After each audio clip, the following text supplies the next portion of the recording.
पूरे 12 द्वादश ज्योतिर्लिंग में ओंकारेश्वर ही ऐसा ज्योतिर्लिंग है जिसके दर्शन के पश्चात कोई महानदी का दर्शन होता है, जिसके तट को छूकर कोई महानदी बह रही है। आप काशी जाएंगे गंगा जी दूर हैं, आप उज्जैन जाएंगे क्षिप्रा जी दूर हैं, आप सोमनाथ जाएंगे समुद्र है, लेकिन ओंकारेश्वर ही ऐसा ज्योतिर्लिंग है जिसके दर्शन के पश्चात कोई महानदी का दर्शन होता है।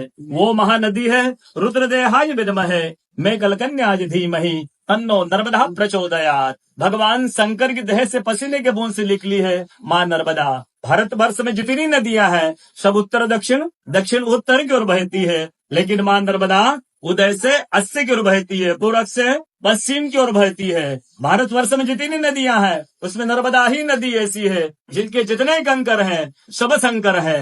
नर्मदा पुराण में ये भी कहा गया है कि नर्मदा जल के स्पर्श होने से जो शिवलिंग निकलता है उसको डायरेक्ट ले जाके पूजा कीजिए, उनको प्रतिष्ठा की आवश्यकता नहीं है। नर्मदा जल स्पर्श होने से तो स्वयं प्रतिष्ठित हो जाते हैं। अयोध्या में राम लला जी की जब स्थापना की गई थी तो नर्मदा का 2.5 फीट का नर्मदा का शिवलिंग राम जी के साथ अयोध्या में स्थापित किया गया था। और कहा गया है कि रेवा तटे तपम कुर्यात् मोक्षदायिनी गंगा। कलयुग में आपको तप करना है, नर्मदा किनारे जाइए, और मोक्ष करना है तो गंगा किनारे जाइए। रेवा तटे तपम कुर्यात् मोक्षदायिनी गंगा।